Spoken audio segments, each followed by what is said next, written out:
Alle fragen sich, wie kann ich bei ChatGPT und Co. zitiert werden? Aber was ist, wenn ChatGPT gar nicht zitiert, sondern direkt aus den Trainingsdaten antwortet? Wie bekommst du eure Marke da rein? Und genau das sehen wir uns in dieser Folge an, mit einem glasklaren Blick darauf, was du auch wirklich in der Praxis beeinflussen kannst.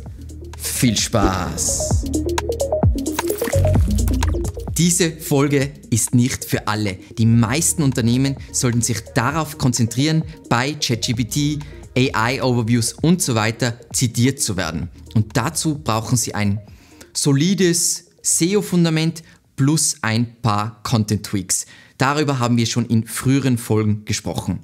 Diese Folge ist für dich, wenn du eine aufstrebende Marke gerade aufbaust oder eine etablierte Organisation bist, die sich strategisch mit dem Thema KI positionieren will oder das irgendwie als First-Mover-Vorteil nutzen will oder einfach du jemand bist, der früh genug verstehen will, wie du systematisch in das Langzeitgedächtnis der großen Sprachmodelle kommst. Hier geht es wirklich um einen großen digitalen Fußabdruck, den man nicht durch irgendwelche SEO-Tricks und Abkürzungen erreichen kann. Aber lass uns reinstarten. Was sind Trainingsdaten in einfachen Worten? Trainingsdaten sind das Weltbild, das ein KI-Modell beim Lernen aufnimmt, wie ein Kind, das aus einer Enzyklopädie alles aufsaugt, was es später wissen soll. Es gibt ein sehr, sehr geniales Interview mit Ben Horowitz, wo er zum Beispiel sagt, dass er halt diesen Begriff KI eigentlich gar nicht so gerne mag. Und auch warum? Weil, wenn wir jetzt an Sprachmodelle denken, ein Sprachmodell ist gefangen in der Realität, die Menschen geschaffen haben, durch Sprache, durch die Konzepte, weil Sprache und die Konzepte dahinter sind ja nur ein Versuch, die Realität zu verstehen, nicht die Realität selbst, um ein klein wenig abzuschweifen. So. Trainingsdaten sind der feste Datensatz, auf dem ein Sprachmodell wie jetzt zum Beispiel GPT-4 basiert. Das heißt, irgendwann vor ein paar Jahren hat OpenAI einen Snapshot gemacht von Webseiten, Wikipedia, Reddit, Content, der lizenziert wurde von irgendwelchen Medienhäusern, wissenschaftliche Artikel, Common Crawl, und das war die Welt, auf der GPT-4 trainiert wurde. Danach hat es nichts mehr dazugelernt. Es hat kein Echtzeitwissen, das das Modell jetzt laufend bereichert. Es weiß nur, was im Trainingsset vorhanden ist. Und wenn du damals jetzt da nicht drin warst, kennt das Modell dich nicht. Es sei denn, und weil jetzt wirst du sagen, ja, aber wenn ich nach meiner Marke suche, dann kommt da was vor. Es sei denn, das Sprachmodell macht einen externen Abruf und holt sich Informationen aus einem Suchmaschinenindex, wie das zum Beispiel ChatGPT mit Bing macht. Was kommt so in die Trainingsdaten und was nicht? Ich habe ja schon ein paar Beispiele genannt, aber das ist ja eigentlich dann der entscheidende Punkt. Wenn wir in das Langzeitgedächtnis von KI wollen, dann müssen wir verstehen, was da typischerweise reinkommt. Denn die entstehen nicht irgendwie zufällig und es wird alles irgendwie gecrawlt. Es fühlt sich ein wenig so an, aber die Anbieter haben durchaus Präferenzen. Also ganz klassische, relevante Quellen sind Common Crawl. Das ist so eine Sammlung von ganz viel öffentlichen Webseiten und so weiter. Da gibt es einen Artikel, springen wir kurz rein, von der Washington Post, wo sie halt zeigen, was verwendet wurde, um ChatGPT zu bauen. Dann typischerweise Inhalte von Plattformen mit irgendwelchen, die leicht zugänglich sind und die leicht zu crawlen sind. Ich denke jetzt an sowas wie Substack, was öffentlich zugänglich ist, Wikipedia, dann wir wissen ja, Reddit hat eine Partnerschaft mit OpenAI, dann GitHub, Stack Overflow, Medium ist Teil von Common Crawl und so weiter und so weiter. Dann hat OpenAI zum Beispiel ja noch alle möglichen Content-Partnerschaften, das heißt Verlagsinhalte, die lizenziert werden, zum Beispiel mit Axel Springer, Vox Media, Financial Times, The Atlantic und logischerweise auch sehr vielen Medien bei uns. Und dann gibt es noch die ganzen wissenschaftlichen Repositorien, wie zum Beispiel PubMed, Semantic Scholar, Patente und so weiter und so weiter. Das heißt, das ist, was ganz gerne gecrawlt wird, und diese ganzen Firmen, denen gehen ja voll schnell die Daten aus, das heißt, es wird immer weiter erweitert und sie bekommen Datenspenden und so weiter und so weiter. Was ist eher ausgeschlossen, einfach fürs Verständnis, alles hinter einem Login, das heißt ganz viel von Social Media ist komplett ausgeschlossen, wo die Robots.txt sagt, hey, du darfst das nicht crawlen.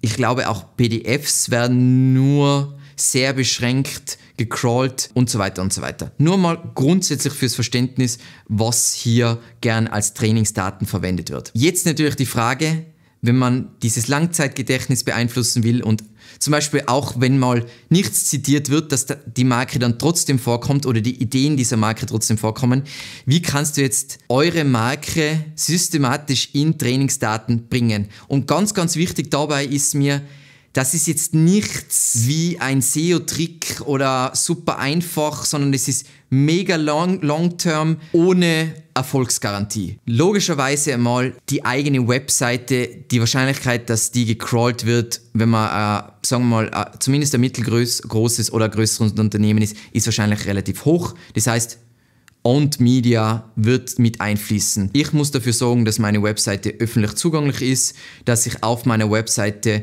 zu meinen Themen Inhaltstiefe und Inhaltsbreite zur Verfügung stelle, mit idealerweise einzigartigen Informationen und einzigartigen Daten. Ich sollte vielleicht strukturierte Daten nutzen, wobei ich skeptisch bin, wie viel es tatsächlich bringt, weil es predigen alle, aber es kommt immer raus, dass es eigentlich nichts bringt, aber es schadet nicht, ich würde es auf jeden Fall machen.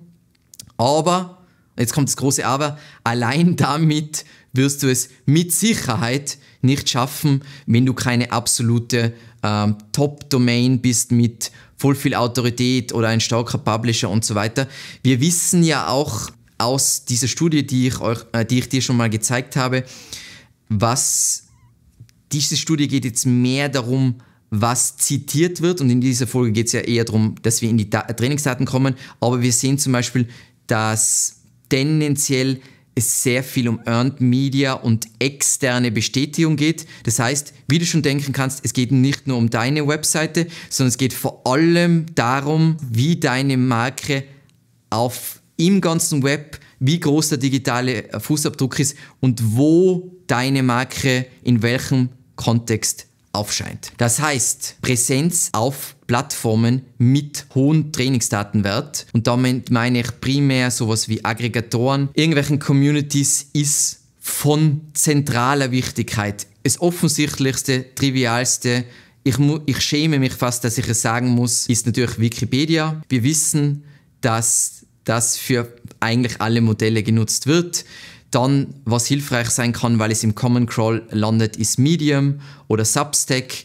Dann spannend ist natürlich, aber nicht so einfach, haben wir schon öfter darüber gesprochen, Reddit ist ja ein OpenAI-Partner. Wenn du dort immer wieder mit deiner Marke in relevanten Threads vorkommst, ist das natürlich super. Inwiefern das beeinflussbar ist bei dieser Plattform, bin ich immer skeptisch, weil die ja sehr Marketing- bzw. werbeallergisch ist. Selbiges gilt eigentlich für Quora. Dann natürlich die großen Aggregatoren, damit meine ich große Bewertungs- und Vergleichsplattformen. Idealerweise die ganz großen oder spezifisch für deine Branche. Wenn wir im Kontext Google sprechen, natürlich YouTube. Dort will ich stark vertreten sein und vielleicht für die Zukunft, weil ich glaube, die Modelle bzw. die Hersteller der Modelle werden immer verzweifelter werden oder auf der Suche nach mehr Daten. Was ich mir sehr gut vorstellen kann, ist, dass die ganzen Podcast-Plattformen angezapft werden, weil aus Podcasts Transkripte zu generieren, die man dann wieder verwenden kann. Und auch die Audiodateien ist natürlich mega wertvoll, aber das ist eher sehr, sehr langfristig gedacht. So, das heißt, Communities und Aggregatoren, vor allem die großen, dort willst du sein, wenn du Trainingsdaten beeinflussen willst. Das nächste, Presse bzw. große Publikationen oder nennen wir es Earned Media. Wo wir rein wollen, wenn wir die Trainingsdaten beeinflussen wollen. Und mit rein wollen heißt nicht, oh mein Gott, ich habe einmal eine Publikation in 10 Jahren, sondern ich will da regelmäßig rein. Das Erste, was hier wichtig ist, sind Top-Tier-Medien. Also die großen Zeitungen, denke an große Zeitungen, dort willst du mit deiner Marke rein. Wenn du in die Trainingsdaten willst, du willst in die Top-Player in deiner Branche. Als Beispiel in der Energiewirtschaft gibt es Energate, dort willst du als Energieunternehmen rein. Die Chance, dass das für Trainingsdaten verwendet wird, ist wahrscheinlich sehr hoch. Natürlich gibt es auch Ausnahmen, aber ich glaube, die ganzen großen Publisher werden Lizenzverträge früher oder später haben oder gehören zu einer Gruppe, wo sowieso schon Deals vorhanden sind. Wenn du es irgendwie steuern kannst, willst du natürlich direkt in die Publikationen, die OpenAI-Partner sind. Das heißt, alles von Axel Springer, Associated Press und so weiter. Es gibt eine Übersicht, wo du übrigens siehst, wo du genau rein willst, nämlich von Originality AI gibt es diese Partnership List, wo du einfach nachschauen kannst und dann musst du halt ableiten, welche Zeitungen die haben und ob die dann tatsächlich für Trainingsdaten verwendet werden. Wie gesagt, wir sprechen hier über Zukunftsmusik, nicht das ist Best Practice, wir sollten einen Title Tag schreiben, sondern das würde ich machen, wenn ich zukunftssicher meine Marke verfolgen will. So.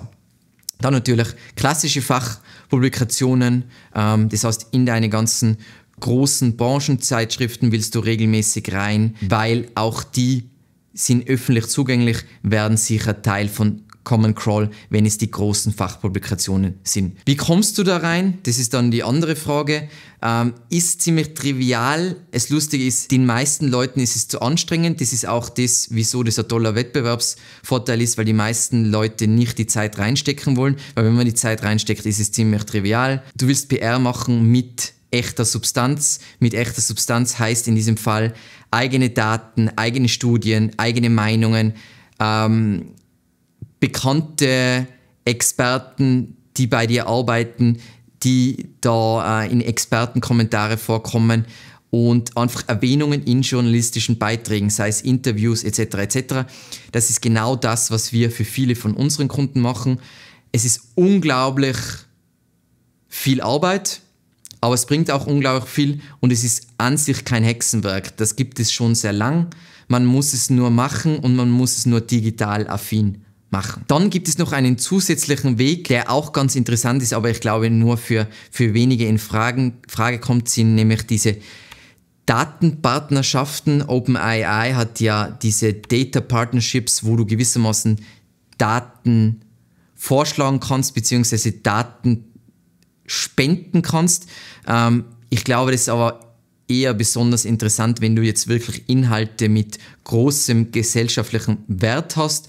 Oder, was ich mir auch gut vorstellen kann, sind unterrepräsentierte Themen, die du behandelst. Das heißt, das können entweder Themenbereiche sein oder, glaube ich, auch Daten und Texte aus Regionen, wo OpenAI noch nicht so viele Informationen hat, weil englischsprachigen Content gibt es sehr, sehr viel und im Vergleich dazu gibt es jetzt online relativ wenig deutschsprachigen Content. Das heißt, wenn du möchtest, dass zukünftige Sprachmodelle deine Marke nicht nur kennen durch einen Abruf, sondern dass diese Sprachmodelle wirklich deine Marke integriert haben in Form der Trainingsdaten, dann musst du heute dafür sorgen, dass deine Marke überhaupt dort auftauchen kann. Und dafür brauchst du eben Sichtbarkeit in qualitativ hochwertigen, Top-Tier, öffentlich zugänglichen Quellen, strategische Präsenz auf Plattformen mit Trainingsdatenrelevanz. Sehr viel ist bekannt. Natürlich ist mittlerweile ChatGPT zum Beispiel oder OpenAI nicht mehr so transparent, wie die Modelle entstehen, aber es ist sehr viel bekannt, auf jeden Fall, wo man sich dann gut positionieren kann. Publikationen in Medien, die mit OpenAI kooperieren, aber auch in anderen großen Publikationen, weil ich glaube, früher oder später wird es hier überall Deals geben, weil ich sehe keine Welt mehr, wo das nicht passiert. Ganz wichtig, das Ganze ist kein Sprint, das ist wirklich Infrastrukturarbeit. Es gibt auch keine Garantie, dass das erfolgreich ist, weil dafür gibt es viel zu wenig Erfahrung zu, wie man Trainingsdaten irgendwie beeinflusst und welche Menge an Erwähnungen hier nötig wären. Aber ich glaube, es sind spannende Gedanken, mit denen man sich auf jeden Fall als größere Brand dringend beschäftigen sollte. Vielen, vielen Dank fürs Zusehen und bis zum nächsten Mal. Ciao.